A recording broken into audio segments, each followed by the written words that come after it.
মতিবাবুর খুব পেয়ারের লোক হলো শেখ হাসিনা। 2024-এ শিশুদের খুনের হত্যার বিচার চাই। ভারতের হিন্দুদের নিরাপত্তা দিচ্ছে না। এখন যদি আপনারা আঘাত করে এই ভারতের বিরুদ্ধে আমরা যুদ্ধ ঘোষণা করব।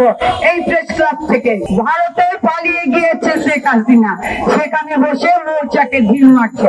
আমি হিন্দুদের বিরুদ্ধে বলি না। 17 বছর প্রতিটায় হিন্দু উপর নির্যাতন হয়েছে, তখন কোথায় ছিলেন? কে ডিস্টার্ব যে করছে, এটা আমি 2 মাস আগে বলেছিলাম সেপ্টেম্বরে। আপনাদের অনেকের মনে করার কথা, ভারতে পালিয়ে গিয়েছে শেখ হাসিনা, সেখানে বসে মোর্চাকে ঢিল মারছে। এই কথার পরিপ্রেক্ষিতে আমার 14 গোষ্ঠী ধরানো হয়েছে। উপরন্ত কিছু কুলাঙ্গার আমাকে মেরে ফেলার হুমকি দিয়েছে। হুমকি বা মেরে ফেলার ভয় এখন না পায় না কখনো। রাজপথে ছিলাম, রাজপথেই থাকবো।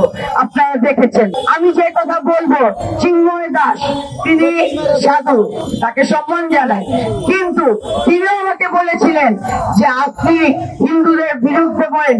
আমি হিন্দুদের বিরুদ্ধে বলি না। আমি যতবার হিন্দুদের পাশে দাঁড়িয়েছি, আপনারা কে তখন হিন্দুদের পাশে দাঁড়িয়েছেন? 17 বছর প্রতিটায় হিন্দু উপর নির্যাতন হয়েছে, তখন কোথায় ছিলেন? এই কথা আমি আরো 2 মাস আগে বলেছিলাম। শুভেন্দু আজকে বড় বড় কথা বলছে। তিনি দিল্লিতে না যে বাংলাদেশে বর্ডারের কাছে এসে বক্তব্য দিচ্ছে। আজকে তিনি রপ্তানি বন্ধ করবে বলছে, পেঁয়াজ রসুনের কথা বলছে। খুনি হাসিনা, সেই হাসিনাকে তারা আশ্রয় দিতে পারে। মতিবাবুর খুব পেয়ারের লোক হলো শেখ হাসিনা, তাই আশ্রয় দিয়েছে। সেই শেখ হাসিনার অতি অনন্ত বিলম্বে আমরা ফাঁসি চাই। কেন ফাঁসি চাই?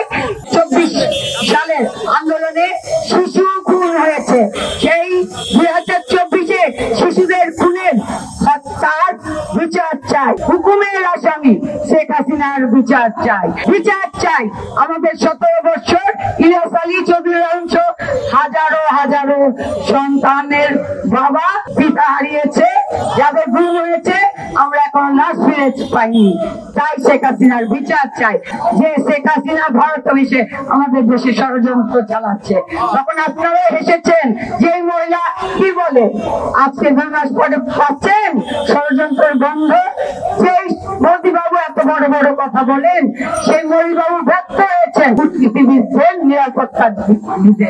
যেই মোদিবাবু হিন্দুত্ববাদ নিয়ে বড় বড় কথা বলে, সে ভারতের হিন্দুদের নিরাপত্তা দিচ্ছে না। তথাগত রায়ের বক্তব্য শুনে মোদিবাবু শুভেন্দুরা কি করছে? তারা তাদের ভারতটাকেই লুটে ফুটে খাচ্ছে। যেভাবে 17 বছর শেখ হাসিনাকে দিয়ে আমাদের বাংলাদেশটাকে লুটে খেয়েছে, এখন লুটের বাধা পড়েছে বিদায় এখন ডক্টর ইউনূস সহ আমাদের সকল সরকারি উপদেষ্টাদের বিরুদ্ধে লেগেছে। আমাদের সরকারি উপদেষ্টার কাজ কি ছিল? অন্তর্বর্তী সরকারের কাজ, তারা প্রশাসনকে সংস্কার করে অন্তর্বর্তীকালীন একটি সরকারের মাধ্যমে সুষ্ঠু নির্বাচন নেবে, যেখানে আমাদের গণতন্ত্র ফিরে পাবো, যেখানে আমাদের ভোটের অধিকার ফিরে পাবো, যেখানে আমাদের ভাতের অধিকার ফিরে পাবো। সেটাই হলো তাদের দায়িত্ব। তাদের দায়িত্ব এই আদ্যপা নিয়ে নয়। তারপরে কিন্তু আদ্যপা যদি যৌক্তিক হয়, তার পাশে আমরা সবে আছি, এই কথা কিন্তু বলা হয়েছে। তারপরে বারবার শাহবাগে আপনারা আন্দোলন চালিয়ে আমাদের হিন্দুদের শান্তিতে থাকতে দিচ্ছেন না। আমি এই কারণে বলছি, সংখ্যালঘু কথাটা আমি ঘৃণা করে আমি বারবার আপনাদের বলেছি, আমি সংখ্যালঘু নই, আমি বাংলাদেশি। আমি একজন বাংলাদেশি হিসেবে বলছি, আমার বাংলাদেশের যেখানে যেখানে আপনারা আঘাত করবেন, সেখানে থেকেই আমরা যুদ্ধ ঘোষণা করবো।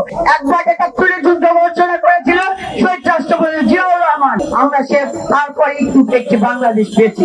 আবার 2024 সালে আমাদের সন্তানরা যুদ্ধ করে আত্ম বাংলাদেশ দিয়েছে আমাদের। এখন যদি আপনারা আঘাত করে এই ভারতের বিরুদ্ধে আমরা যুদ্ধ ঘোষণা করবো এই প্রেস ক্লাব থেকে।